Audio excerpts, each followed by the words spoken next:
everybody. It's Christy from MKP back with another interview. Today I have Lena with me, so I'm going to bring her up to meet you guys. Hey Hi, how are guys, you? thank you for inviting me. So excited to be Yeah, here. thank you for your time. I really appreciate it. So, to start these interviews, I like to give you the floor to kind of tell us about yourself and your journey through mental health. Yes, absolutely. First of all, I would never have imagined that after 20 years of silence, I would be standing on stage in front of hundreds of people, and my story will be broadcasted all over social media. Because in the past, I was afraid of judgment and rejection. I thought it was a story of guilt, shame, and condemnation, but now I know it's God's story of salvation. So, my name is Lena Cebula, and I was born and raised in Ukraine. And my parents struggled in their marriage. They became an alcoholics and lost well-paid jobs. At our home, the government turned off the electricity and hot water for outstanding bills. I was hungry all the time. I was literally starving. So our home was infested with black mold, cockroaches, and mice, and we struggle in poverty trying to survive. I was raised in a home full of strangers who brought booze and drugs, with parents who did nothing to protect me. So I became an easy target for those guys. And I was drugged and raped in the basement of my apartment numerous times. So when I thought things couldn't get any worse, 1 month before my 15th birthday, I woke up with severe abdominal pain, scared and confused only to realize that I was in labor. I didn't know I was pregnant and I didn't know who her father was. So my baby girl died 3 months later from health complications, and I buried her when I was 15 years old. So I suffer with depression, anxiety, and panic attacks. And I've never been diagnosed. So I used like alcohol and drugs to medicate my pain. I actually turned to heroin because it was better to be high than feeling worthless, hopeless, abandoned, and broken.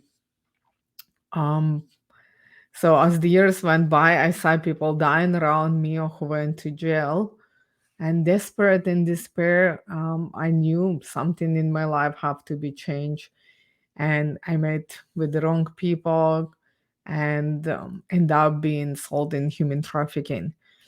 So there, of course, like I went on drugs again just to medicate my pain and actually stop my mind from telling me that I'm worthless and hopeless and helpless and broken. So it's very interesting how I do believe right now that the people going on drugs not because they want to be high, they need help. And I'm so blessed right now living in a country that we're talking about mental health, that we're seeking help and breaking those stigmas that you should just use positive affirmation. You know what I mean? It's so much more serious and so much more deeper. And definitely um my story has so much trauma. That's what actually was like helping me. The drugs helped me to deal with the trauma because until I actually stopped using drugs, I didn't realize how bad my mental health really is. Because if you want to hear my story a little bit more, you can actually read my book or listen to my podcast. But at this time, I want to concentrate on mental health. So, what happened is like I've been trafficking on drugs probably like over 10 years, but then I met a boy, I fell in love, and for him, I quit my past and drugs and actually got pregnant in the first year of us being together. So I wanted to be clean for this baby health and I want a serious relationships. But honestly, I never felt the anxiety and depression as severe as when I was pregnant and delivered.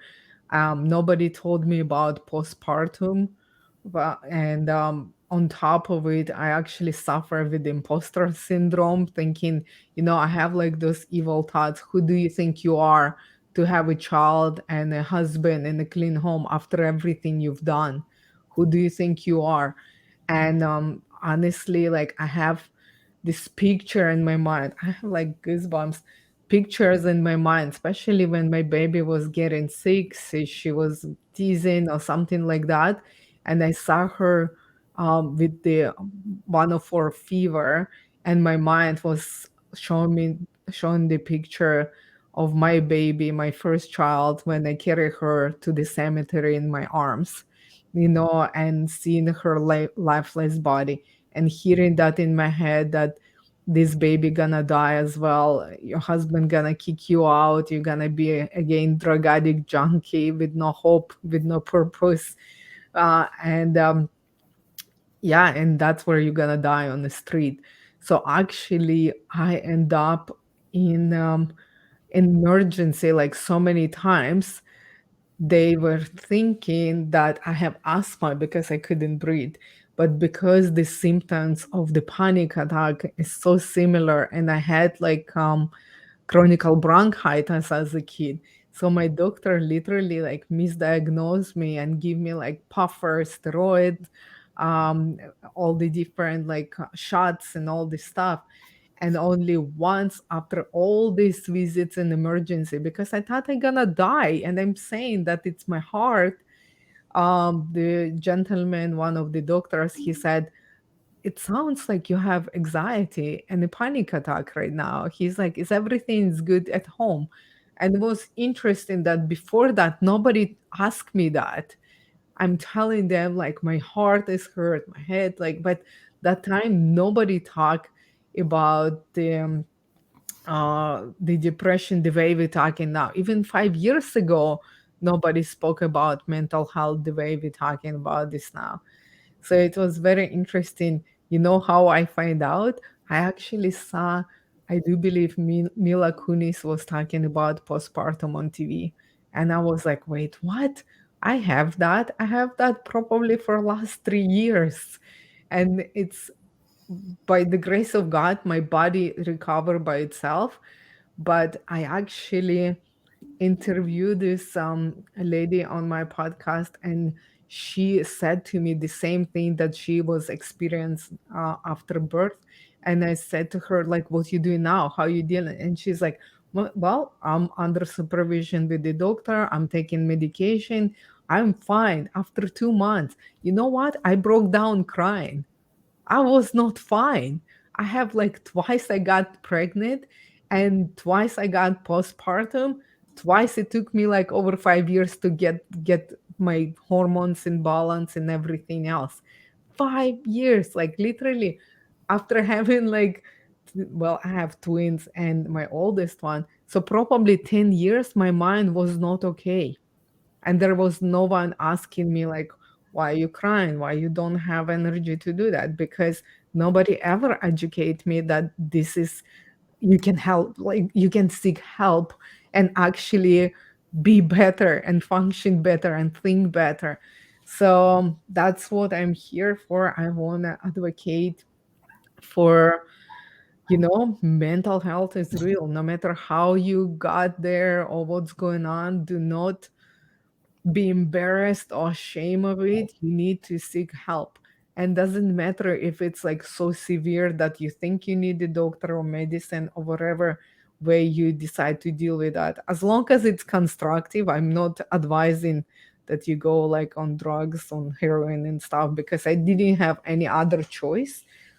But now we have so many amazing solution for it, as long as you don't stay quiet. And it doesn't matter if it's so bad that you have those like suicidal thoughts, or if you just cannot get up from the bed and you crying all the time. Like it's still an issue, and it still can be a help. And people like amazing people will understand, because guess what, like one way or another we all suffer, and like we all have some kind of issues like with our like and mental health and with our surroundings. So everybody knows until we start talking and asking for help. That's how they're gonna know that you need help. So that's why I'm like, I want to encourage you, no matter what you're going through, there's people gonna love you and support you. Just like don't stay quiet. Go ask for help. And that's very true. Number one, I want to commend you for your strength because that is a lot of trauma Yeah. for one person. And you're still out here talking about it, speaking up, raising your voice. Like, I will not stay quiet anymore. You're going to hear what I went through and you're going to hear what I have to say about it. Because to be honest, the doctors failed you. They failed you by not asking what was going on at home, because that's always the first question. Even when you were younger, that should have been the first question. What's going on at home? They didn't ask you that. They didn't even care. And that's not fair to you. It could have saved you years of trauma or years of struggling because no one deserves to struggle like that. I mean, I've struggled with depression myself, but to not have somebody ask you, because it's not always easy to just open your mouth and say, hey, this is what's going on. Because to most of us, we feel like this is just normal behavior, or, we're just sad because we're not Mm. educated with mental health. We don't know that these are symptoms of something a little more serious. And those intrusive thoughts that you talked about, those can get very serious, especially with postpartum depression. So I commend you for your strength on that, to say, I'm not going to Mhm. struggle in silence anymore. I'm going to speak up and you're going to hear what I have to say. So, Absolutely. I'm so grateful that I actually had that moment. And it's very interesting because my husband thought it was a joke, because there's somewhere after like around 5 years, my kids, when my children were 5 years old, I almost have like this like one moment of awakening. Oh, this is me again. Like literally I understood, like it's interesting to go through this to understand but don't know what is it. And exactly how you say it, we think that it's normal behavior. I think that's how you behave when you have um children. And you absolutely right, I trusted the doctor. And honestly, I have this like breakdown in my family doctor office. Like it's already when I was with my twins, I was like overweight severely. I could not function. I have like so many joints pain, like my body was falling apart. My brain, like I was or angry or tired or crying or laughing. Like it was like so many emotions like at once, even like it scares me. And all he said, like he said to me like, well, I asked him, I'm like, listen, I cannot do this anymore.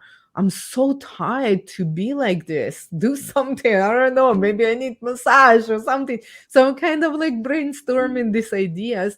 And he said, oh, you just mom of three kids. And I lost it.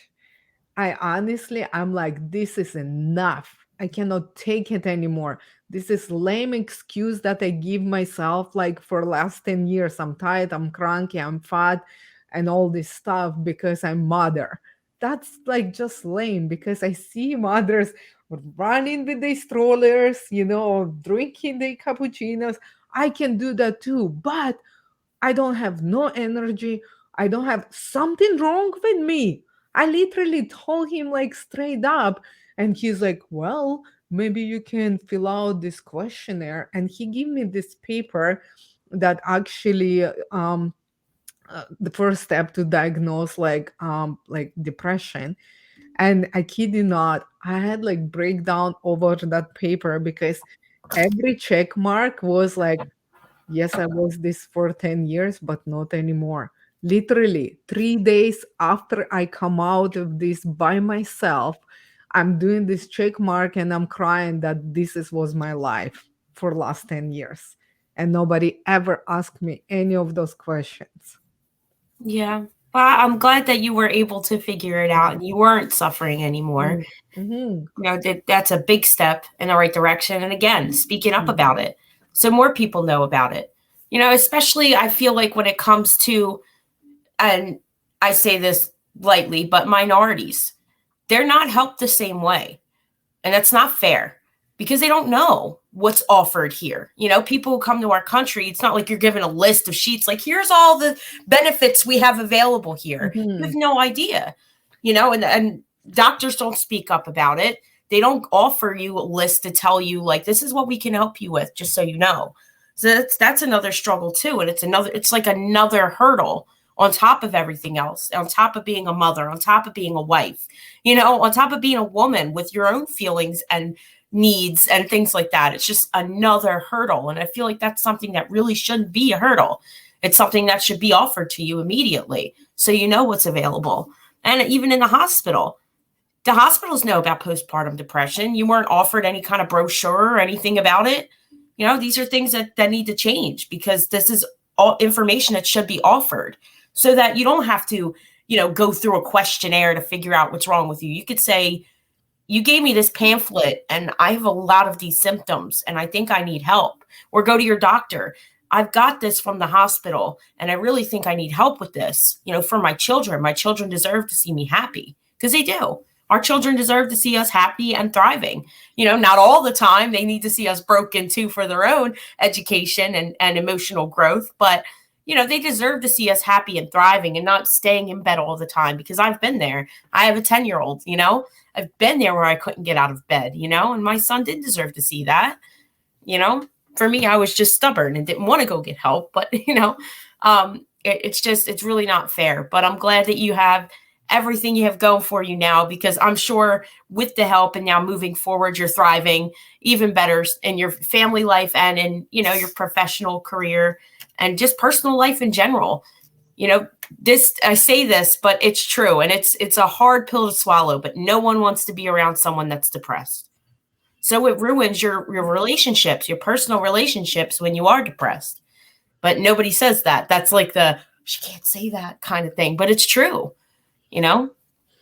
Yes, absolutely. But here in this country, that's what I was thinking too, because I was a newcomer. I was not part of any moms groups, because I do believe women support women, and somebody with experience already can say, you know what, I have that. You should talk to your doctor about that.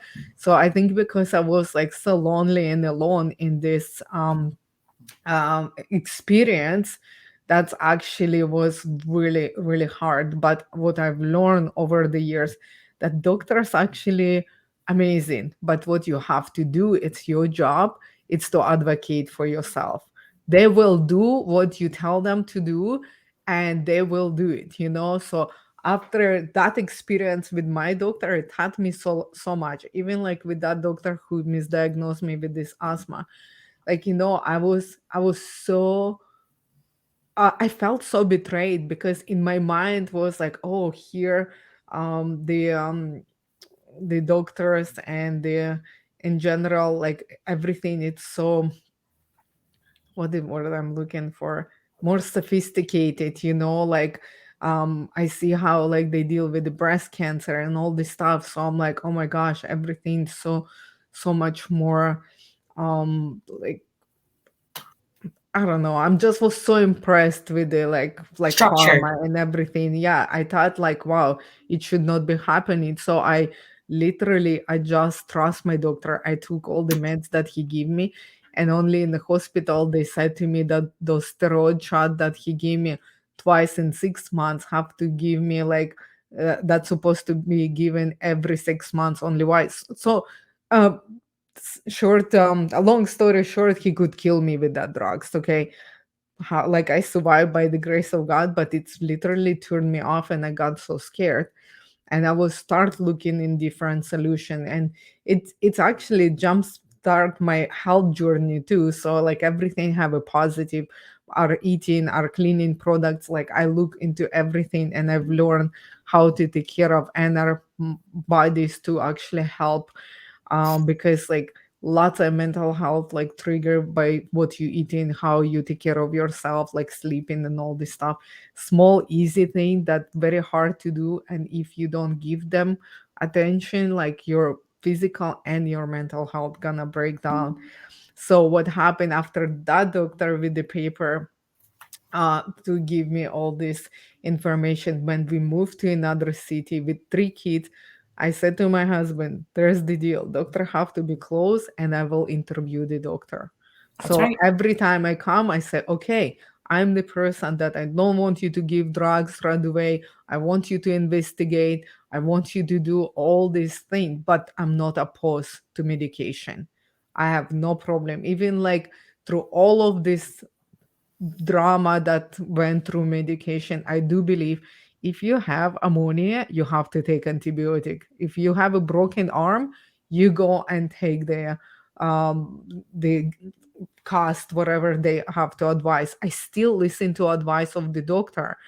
I would like if they say, you know what, like your depression is so severe, you need the medication, I would go for it because I know it's making difference.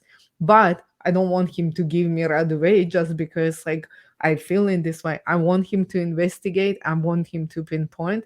And sometimes it takes some time. I have a friend who have like bipolar, but they couldn't diagnose and figure out that she actually start behaving like she stopped eating and start having these disorders. So it took them so many doctors to figure out what is it first of all.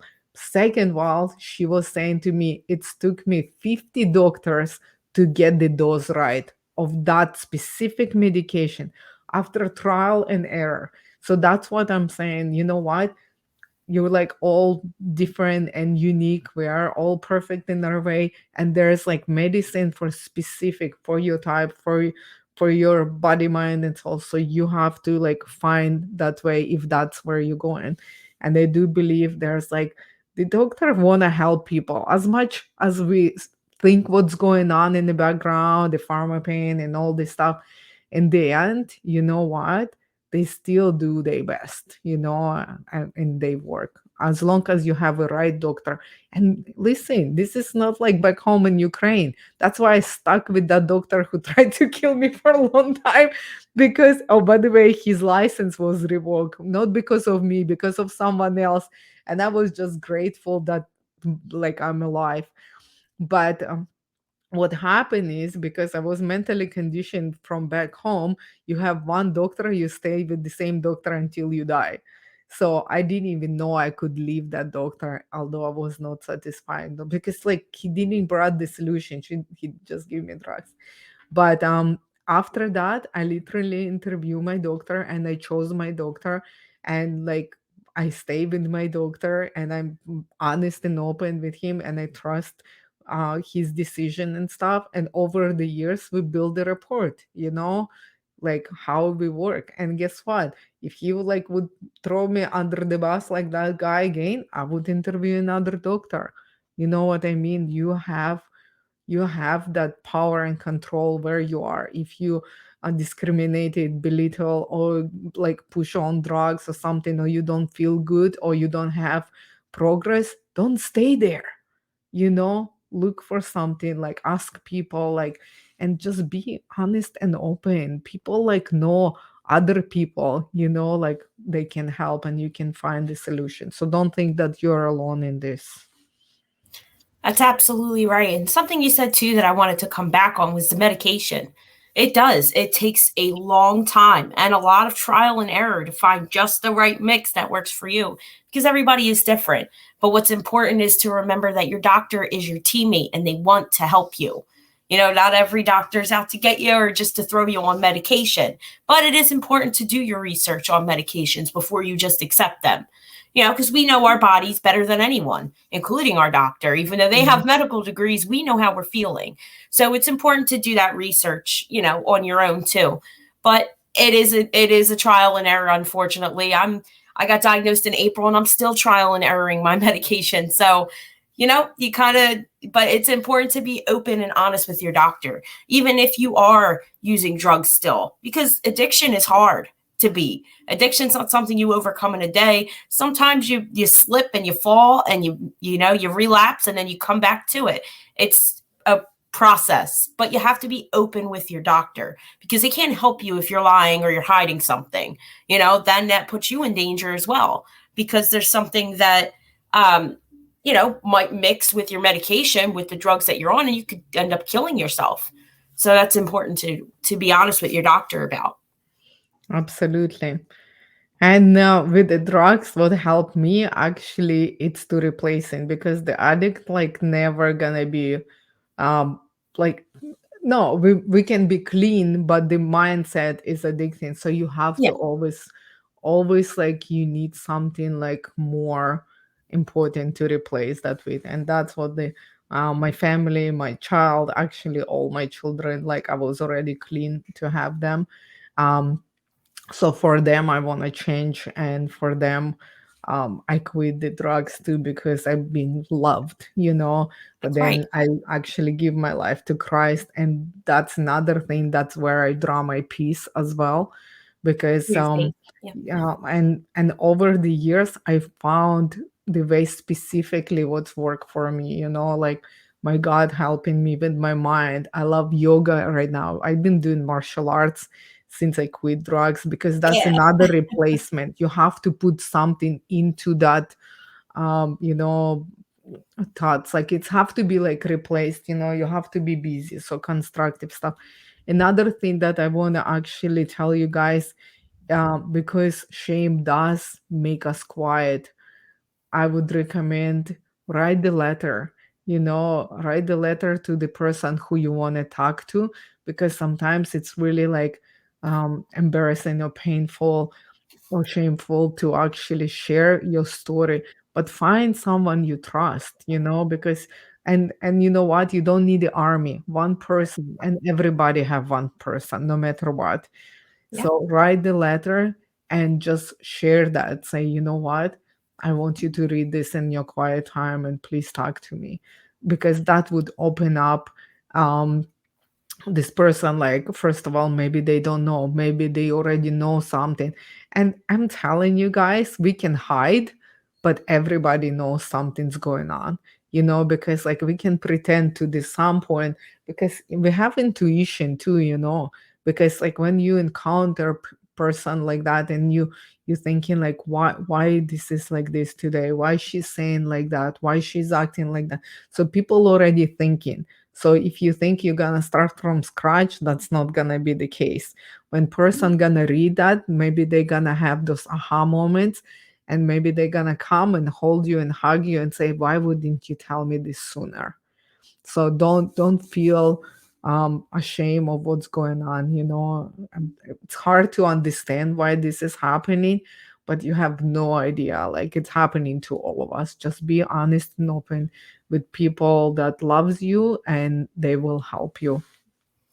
And that's absolutely factual. I love that you said that because anytime I do Talk It Out Tuesdays where we go live every Tuesday. And every Tuesday, one of my solutions, no matter what I'm talking about or what the problem is write it down because it is hard to speak up. And beyond that, sometimes writing it down, even if you're writing a draft letter to someone and it never gets sent, helps us look at things from another perspective. Sometimes we're not always right.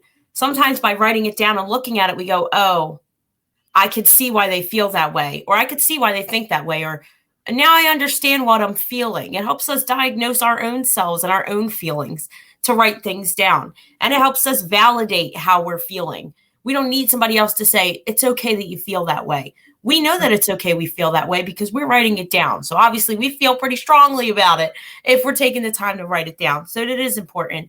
And you're right. It is honestly the easiest and I think the best way to tell someone when it comes to something that's very traumatic or very deep or very important because you're not talking face to face. Sometimes that's very hard, especially, and I'm not pinpointing, but men. When it comes to men, emotions aren't as easy for them as it is for us. We are emotionally driven creatures. Men are not. So if it's something for a man, let's say your father, for example, you write it out, you give him that, read it on your own time, like you said, and then address it. It gives them time to process, or anyone, time to process something very heavy as opposed to putting them on the spot face to face. Because if they have the wrong reaction, we might feel some kind of way and we might shut down. Now we don't want to talk about it anymore when it was really just I was in shock, you know? So it is important to write things down. I love that you said that. So, with that being said, I like to give the last couple of minutes. I'll drop out and I'll give you the floor to tell anybody an important message that you want to send to them or anybody watching that you might want them to know. and then I'll come back up and I'll give my final thoughts and we'll be all done. That's so nice. All right, let me drop out. So here's the thing. Regardless of your journey, you are not alone. And I want you guys to take away that you are significant and your life is valuable. And honestly, it's so possible to be successful and healthy, despite all the challenges of life. You are loved. And honestly, I would like to leave you with this quote by Marianne Williamson. It's one of my favorite quotes. Our deepest fear is not that we are inadequate. Our deepest fear is that we are powerful beyond measure. We ask ourselves, who am I to be brilliant, gorgeous, talented, and fabulous? Actually, who are you not to be? We were born to make manifest the glory of God that is within us. And as we let our own light shine, we give other people permission to do the same. So, thank you so much.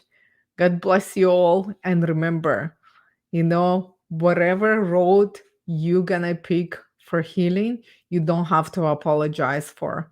And you don't have a due date for healing. Just one day at a time. Don't think about the past and don't think about the future. That's why they call present. Be present. Today, it's the most important day. Love yourself, have grace for yourself, and you know what? You are enough. That's what I want to leave you with. Beautifully said. Well, thank you so much again for coming on and for your time and your wisdom. I really appreciate you sharing your story. Thank you for having me. It's been a pleasure. So, with that being said, final thoughts, just like she said, healing is not linear, but it starts with you. I've said it a million times and I'll say it every time. You cannot change if you don't acknowledge there is something wrong. And part of that is educating yourself, whereas somebody may not offer it to you readily. Don't wait for a piece of paper in your hand to figure out if there's something wrong. Do your research. We have the internet now. And as a 90s baby, we didn't always have that. Use the tools that you have available. Ask the questions. And if your doctor isn't working with you, then find someone that does. They are your teammate and your partner in your health, mental and physical. So, with that being said, my name is CA or Christy, and I will see you on the next interview.